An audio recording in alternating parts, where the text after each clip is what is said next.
Live from Studio 67 in Florida's Capital County. It's time to be FACish. Access granted.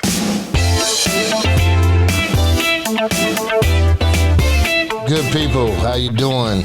This is FACish, and this is Davin Suggs, the Public Policy Director at FAC. Welcome to the end of week 3. Let's not hesitate. Let's get right into it with our roll call and team. As you introduce yourselves, question of the week is favorite food. So I'm gonna start with Jeff. How you doing? Good, Davin. Happy Friday here. Jeff Scala with FAC. I handle environment, water, agriculture, and technology issues. And this is an easy question, and I'll do a fresh from Florida plug. I'm going to go with the delicious Florida stone crabs. That's good. My wife will be hanging out with you, Jeff. She loves that. Sarah Henley, how you doing? Good. It is Sarah, FAC's policy analyst, and my favorite food coming from my Italian side is any and all pasta. Okay, I like pasta too. So far, 2 for 2 on the food. South Florida, special. Eddie Labrador, how you doing? Doing great, Davin. Eddie Labrador, Senior Legislative Counsel. I handle community and urban affairs, ethics and elections, preemption, and all things legal. And my favorite food is actually a 1 pound grilled hamburger with an egg, French fries, and jalapeno peppers and Swiss cheese on it. Oh, man. I am hungry. We call that a 2-cigarette meal. You know, smokers smoke after they eat, and that's a 2-cigarette meal. Tonette Graham, how you doing? I know you don't approve of tobacco products. How you doing? Of course not. Healthcare, safety, and justice. What is going on? And of course, COVID. Tonette Graham, greetings and good afternoon, good folk. Hope you all have had a great week. What's your favorite food? Oh, my favorite food, chicken wings and crab legs, period. All right. We are 4 for 4. Bob, don't mess this up. You better say something I like. How you doing, Bob? I'm doing well. Bob McKee, Deputy Director of Public Policy. I handle finance, tax, and appropriations, anything with a dollar sign. My favorite food will be Florida-based scallops, which you can only get by snorkeling, accompanied by fresh redfish caught the same day. Bob, you make it sound good, but I will be honest. I only like scallops that are wrapped in bacon. There's no mistaking or faking, and aching for bacon. All right, that's all. That's pretty good. Again, I'm Davin, and if people know me, you know pizza, preferably pepperoni. That'll always make me feel better. So if any of you miss an assignment, mess up on a bill, you want to make me happy, buy me a piece of pizza. All right. Welcome, everybody. Week 3, we had a lot going on. We had legislative days. We had over 100 commissioners here. It's a lot of action in week 3 in terms of session. We are truly in the middle of it. If you talk about the eye of the hurricane, we are right there. So why don't we get down to that segment where we just run everything down what happened this week. So I'm going to start with Jeff. And Jeff, you know I like to say it. Do you know what time it is? What time is it? It's about to go down. Well, in environment and water, agriculture, there's a lot going on. I'll get to it. 2 biosolids bills were heard this week to ratify the rules, the administrative rules that were proposed, and both of those bills cleared their first committee stops. They are House Bill 1309 and Senate Bill 7060. Senate Bill 1058, a sanitary sewer lateral program, cleared its first committee stop. This bill would require counties that had set up voluntary inspection programs of their sanitary sewer laterals to pay for those repairs on private properties. Another bill that we're watching, House Bill 1601, farming operations, cleared its first committee This is the Agritourism and Right to Farm bill, and its Senate companion was passed off the Senate floor. So we're going to watch that House bill as it continues to move through the process. We're watching broadband bills. There are 2 broadband bills that were heard this week, one by Senator Osley and another by Senator Burgess, that are continuing to move through the process. And lastly, on the rundown this week, a Florida Forever bill, which would extend the bonding capability through 2054, was heard and cleared its first committee stop unanimously. All right, Jeff. Busy week for you. Always. Busy week for you, always. And you're doing much better. That broadband stuff we're going to come back to later, I believe. Sarah's going to give us a little information for that. Hey, Eddie. Yes, sir. You know what? It's about to go down. What you got for me? Okay. The Senate Judiciary Committee considered Senate Bill 400. That's the bill by Senator Rodriguez that prohibits government agencies from filing DEC actions in response to a public records request. The bill passed 11-0 and now heads for its final committee, the Senate rules. In the House, the companion measure actually was considered on Thursday, and it also received favorable treatment, and now moves to Senate for the House State Affairs Committee. We also had Senate Bill 758. That is the bill that establishes an express fiduciary duty of care for appointed public officials and executive officers that serve government entities. That bill passed the Senate Community Affairs Committee after it was amended to take out board members that serve on pension and retirement boards on a 9-0 vote. The House bill, House Bill 573, also was taken up by the Public Integrity and Elections Subcommittee, or the Elections Committee, I should say, and on Thursday, and passed 13-1. So both bills are moving in a positive direction. Finally, the last bill that I have is Senate Bill 496, Growth Management by Senator Perry. This is the companion measure to House Bill 59 by Representative McLean. It was heard in the Judiciary Committee on Monday, and it passed 11-0. It was amended to remove the provisions having to do with the disposition of property by FDOT, and will now move to its last committee. The House Bill 59, of course, is sitting on the calendar. All right. Thank you, Eddie. Eddie, you had a good week this week? Yes, sir. I sure did. All right. Tough choice here. Should I go to Tonette or should I go to Bob, Eddie? Eddie, I need you to pick Tonette or Bob. Go to Bob. All right. See, look at that. Friends. Making up. Bob, you know what time it is? It's about to go down. All right, the rundown this week in finance and tax. First, on Thursday in Senate Finance and Tax Committee, Senator Gruder's bill extending the Qualified Targeted Industries Refund Program cleared its second committee.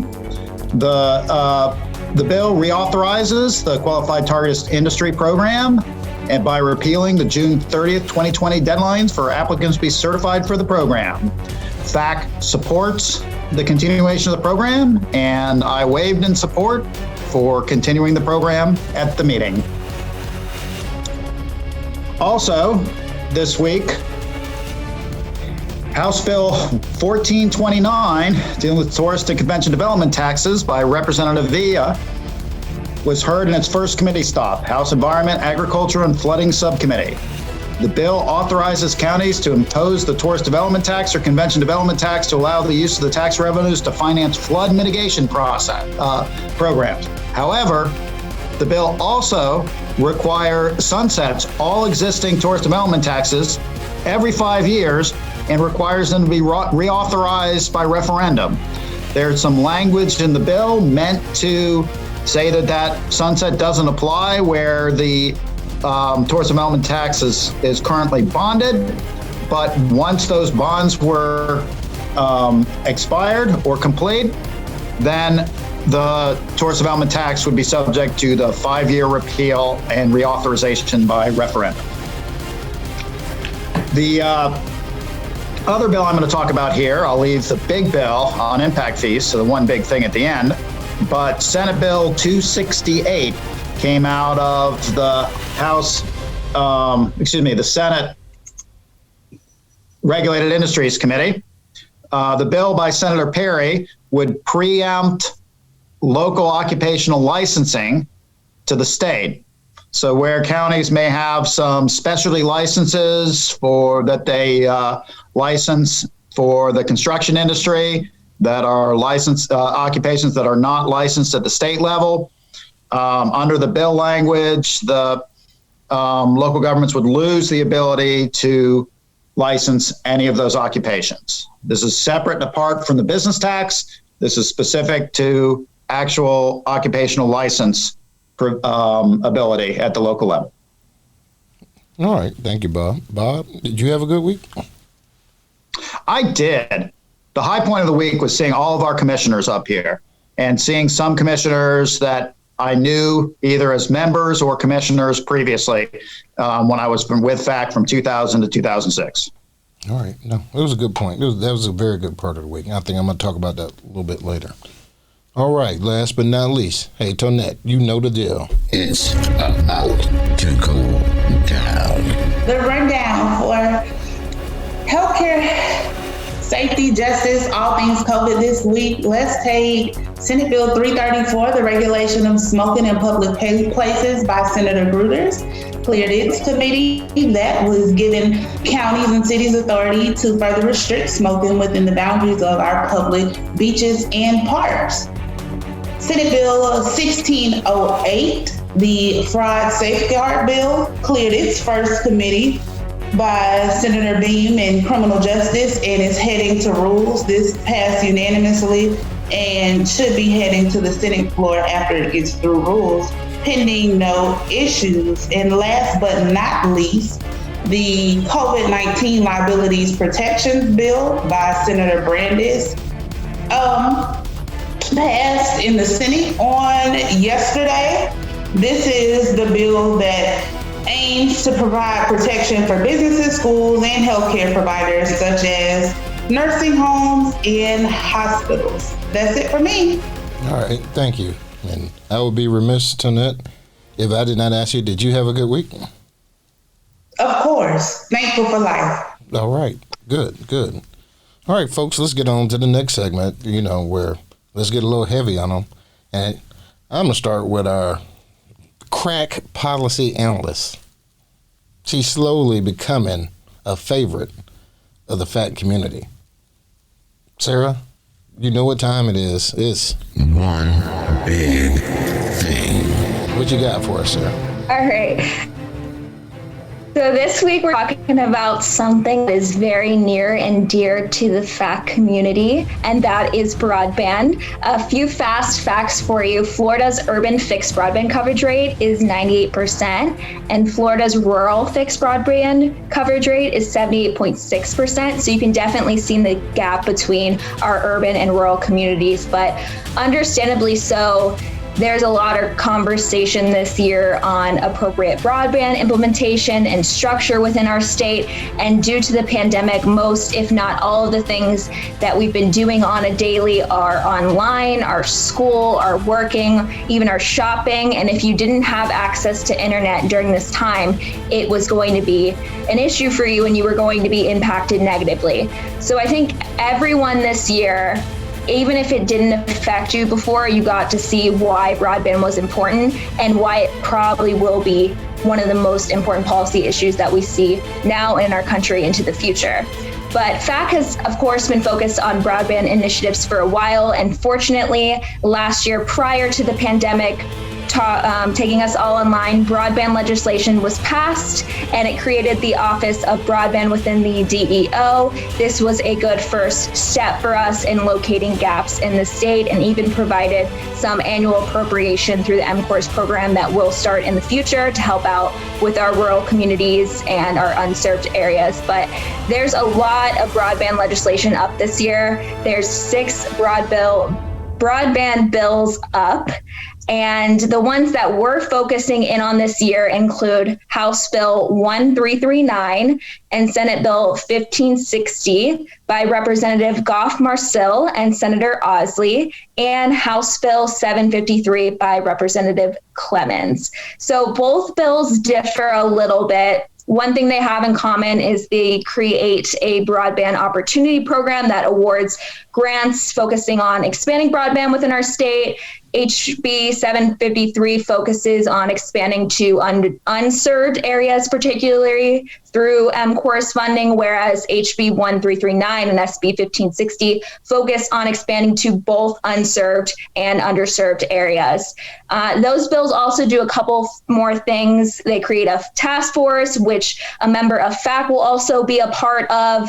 It requires the office to develop a geographic information system and maps to update them annually, and it creates a process for identifying households that will qualify for federal broadband funding. So you can take a look at all 7 of those bills in our legislative bulletin. An even more exciting update is that the American Rescue Act is allowing funds that will directly go to counties to be used for broadband, which is huge for all of our counties, but there's still a lot of progress to be made, and you can stay up to date with us on all of our broadband initiatives on our Access 67 webpage. And if you have any questions about any of the bills, you can reach out to Jeff, who is our go-to lobbyist on those.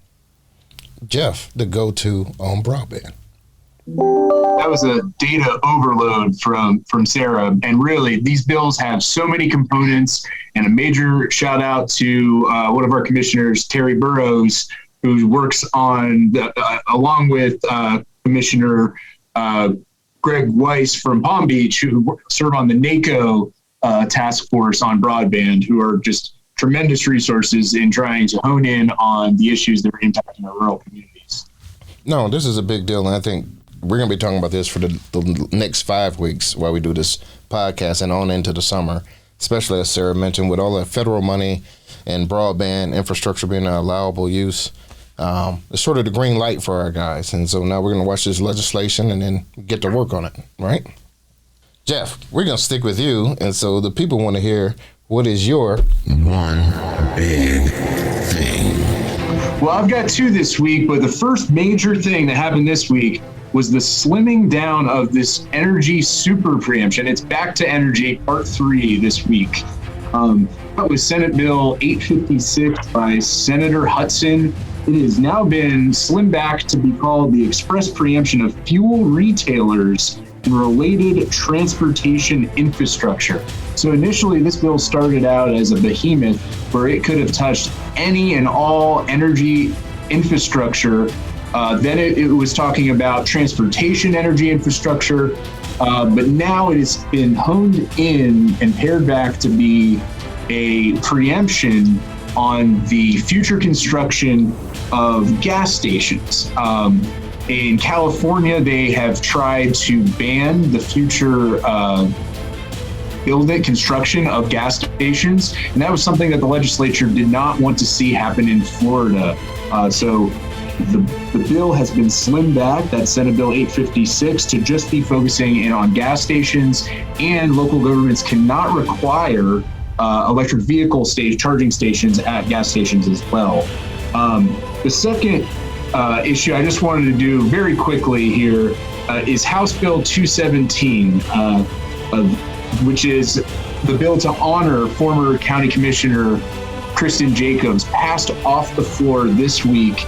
and all of the Florida House, all 120 members signed on to be co-sponsors to the bill. That's so awesome. That coral reef in Southeast Florida will now be called the Kristen Jacobs Coral Reef Ecosystem Conservation Area. And if I can, I'm going to take a quick second of personal privilege to say, as my former boss and mentor, she really instilled my love for the environment and the county family. And now that reef will be honoring that Florida treasure as well. All right, Jeff, thank you. No, and that was awesome. I'd like to second that, Davin, because Representative Jacobs actually served 16 years in the Broward County Commission, and I got to work with her a lot during that time period, especially when we were together doing federal lobbying on climate change and sea level rise issues. So, that all human beings are good human beings, and loss is tragic, but Kristen was definitely one of the good ones, and she will be missed. And I think this was a very good deal. So now all we need to do is wait for the Senate to hopefully return the same favor in the same fashion, and a good thing would be done by the Florida legislature.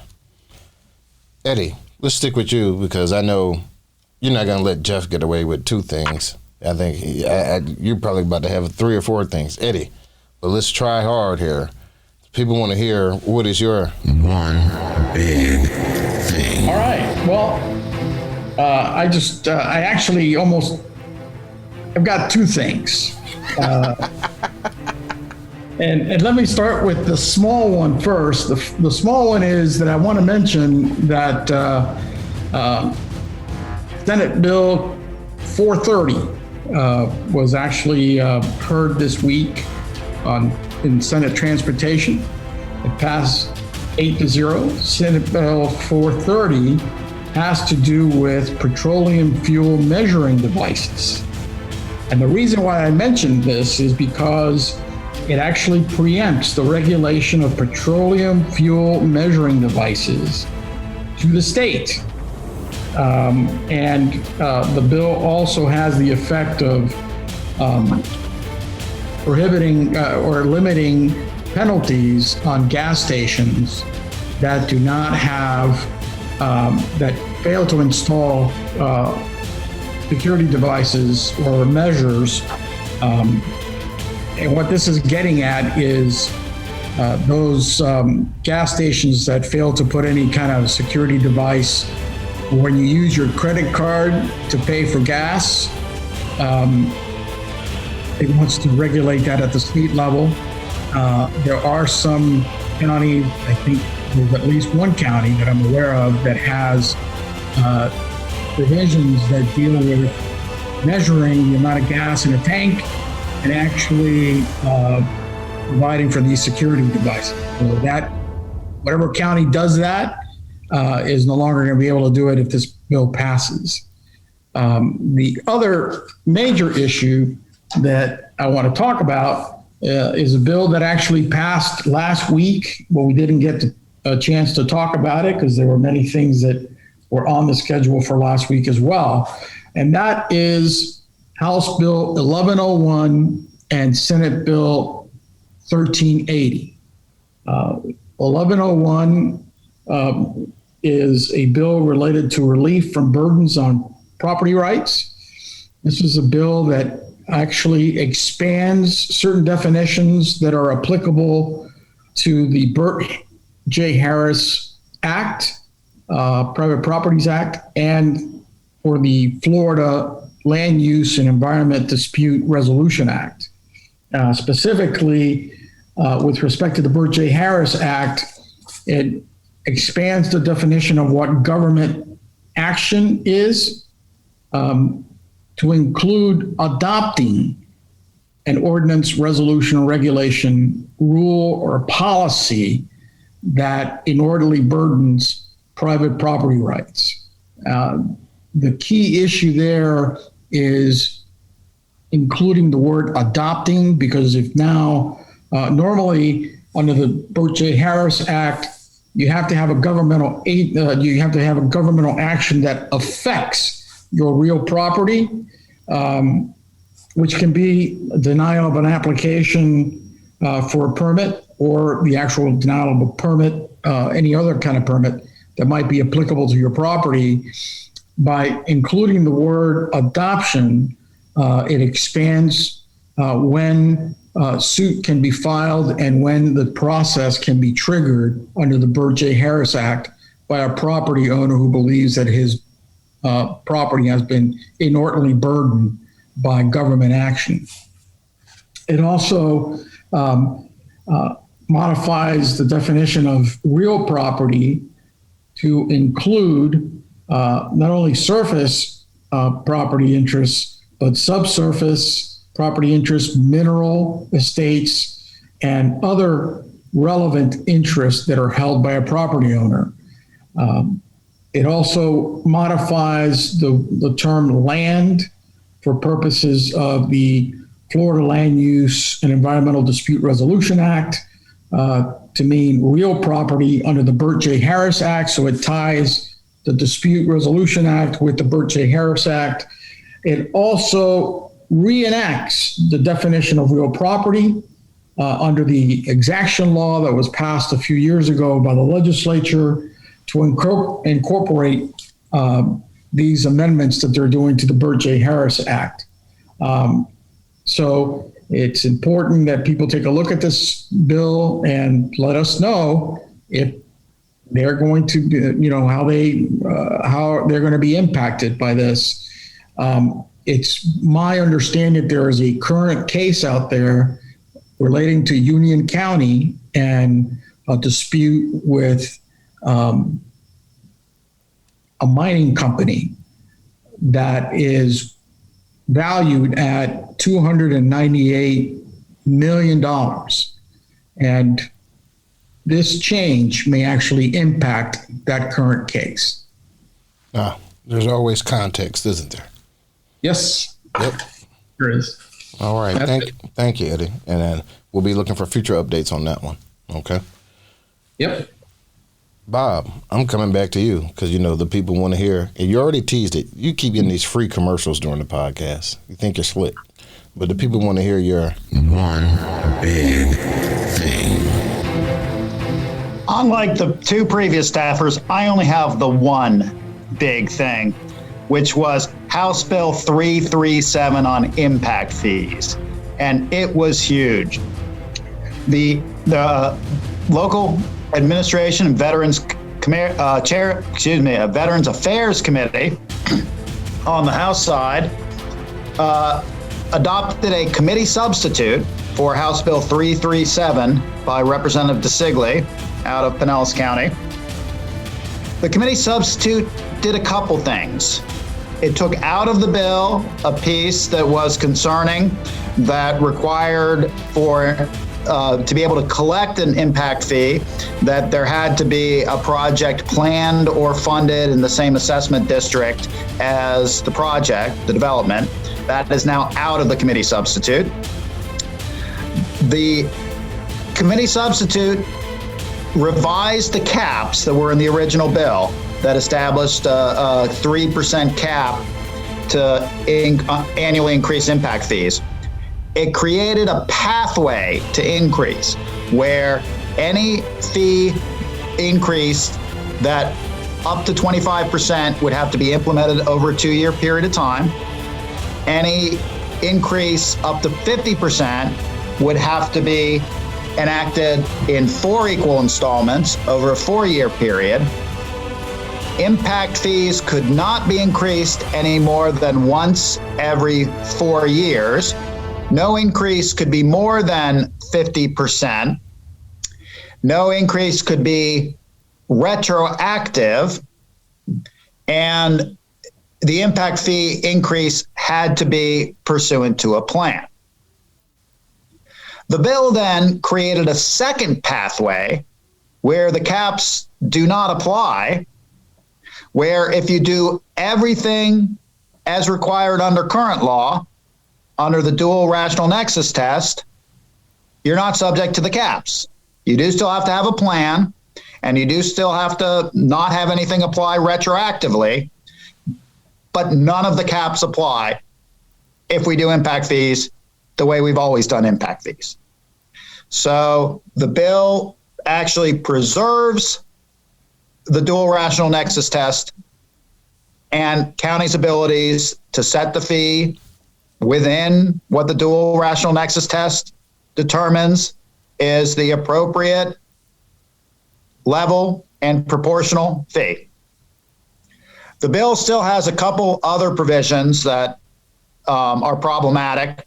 It still redefines the types of things that impact fees can be used for, to essentially tie it back to bricks and mortar type of activity and eliminate the ability for it to fund law enforcement equipment, vehicles, fire trucks, fire equipment, other public safety EMS equipment, library books, and perhaps even libraries. So there is still some substantial restrictions in the bill, and there's some credit language that seems to require us to credit against impact fees any public facility provided by the developer. There has to be a credit. And it doesn't seem to even require that the public facility be of the same nature that the impact fee is going to be charged for. So the bill is significantly better with respect to the caps because they're non-binding caps, but the bill still has a couple real problematic provisions that would significantly impact the ability and what impact fees provide today. Hey, Bob, thank you. And good news, in the House, we at least know is not up next week, and we're still waiting on word in the Senate, correct? Yes. All right. We've heard it's not going to be on Ways and Means and on Monday, and that, but we have not heard about Wednesday's Community Affairs meeting in the Senate yet. All right. We'll keep a lookout for it. All right. Graham, bringing up the rear here. People want to hear your one big thing. If you checked your email this week and saw a legislative alert, you already know what the deal is. Senate Bill 1924, the limitations on emergency powers of political subdivisions, by Senator Manny Diaz out of Miami-Dade County. This legislation requires that emergency measures issued by a political subdivision be narrowly tailored to a compelling public safety or public health emergency and specifies additional requirements for local government emergency measures. More specifically, this bill, if passed into law, will provide the governor and or the legislature by concurrent resolution the authority to invalidate a local order, ordinance, proclamation, rule, or any other measure issued by a political subdivision to address an emergency if they determine or deem it unnecessarily restricts a constitutional right, fundamental liberty, or statutory right of a citizen. Listen, folks, we've got to kill this bill. This would be the beginning of ending home rule. So do us a favor, call your rep, because HB 945 is moving on the House side by Rep. Rommel. Call your respective representative, call your senator, get your neighbors to join in and help FAC kill this bill. These are the same people who were elected, just like you all. The individuals who elected you all to serve as county commissioners are the same citizens who elected them to serve here. So just call them, respectfully ask that they kill this bill. We've got to keep some things local. We've got to keep it local. You all are there to serve. You can do the job. You can get it done. You all have entrusted and have a great emergency management team. Let's leave some things on the local level. This is a knee-jerk reaction to a pandemic that we've never experienced and seen before. Let's focus. Let's work together. We can put this energy into other legislations and let our local folks do what they need to do on a local level. Let's kill Senate Bill 1924. Amen. You know what? If you pass the offering plate right now, very good job, man. Tonette said it best with this one, the beginning of the end of home rule. And this is because, as we talked, this is a copycat legislature. If they were to get that clause in this bill to where the governor or the legislature could invalidate a local ordinance or order, it'll be in every environmental bill, every tax bill, every growth management bill. They would just pass it around. So thank you guys for that. You know, Man, this was a long, tough week as we get ready to wrap it up here. So, I mean, as we go out, we do the last word, and I'm going to go first this time because I want to say thank you to over 100 commissioners that traveled to Tallahassee for Legislative Day. I mean, they heard from the Secretary of Commerce, they heard from the Secretary of DOT, they heard from the Ag Commissioner, Secretary of State, the Attorney General. We had a pretty good lineup of agency folks and electeds to come talk to them, and they got to talk to one another. A lot of them had not seen one another just outside of Zoom calls, but to see people in person and learn from one another about local government and how they're doing, how everybody's getting through the pandemic, I think it was a good thing. Makes us a little tired, but we enjoyed having you here. Now we can't wait. I look forward to annual conference. So I just want to give a big shout out and a big thank you to all our commissioners who came and to the other almost 100 commissioners that watched virtually. So thank you guys. Thank you for letting us work for you. So Jeff, you got any last words this week? Yeah, the highlight was seeing the FACish and Studio 67 logos right next to the FSU championship banner, basketball banners inside the Civic Center. Oh, no, we did the Civic Center, right. Our logos. The only thing they should have played a clip from the podcast over the arena speakers. You know, that would have been good. But seeing the logo on the big jumbo screens, that was good. That was one big thing, yeah. Yeah. Sorry, I see that. See what you did, Jeff. Sarah, you got any last words? Yeah, I would agree with Jeff. That was pretty awesome to be on the floor. The last time I was there was high school graduation, so it was kind of special. But it really did feel like normal again, so it was special. Yeah. Bob McKee.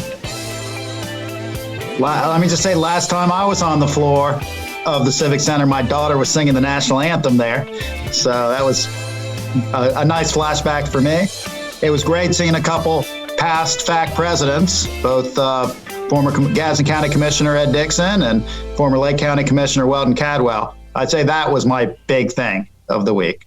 All right. Eddie Labrador, what you got? Well, it's the end of week 3, and Monday will begin week 4, and it's preemptions. They continue to fly, and we continue to defend again. That's right. That's why we got you, Eddie. Put on the cape and get that hamburger. Get you 2 hamburgers this weekend so you got enough energy for next week. All right, T. Graham, take us on out. What's your last words here? My word for this week would definitely have to just be perseverance. I think I've learned that more this week than anything. You have to persevere. You have to have tunnel vision, focus on yourself. You can't worry about what the person next to you or in front of you are doing. Focus on your vision, your goals, and your objectives, and get it done. That's right. And that's what we will continue to do. We're going to be focused, and we're going to get it done. We have no doubt. And with that, you know how we end this thing.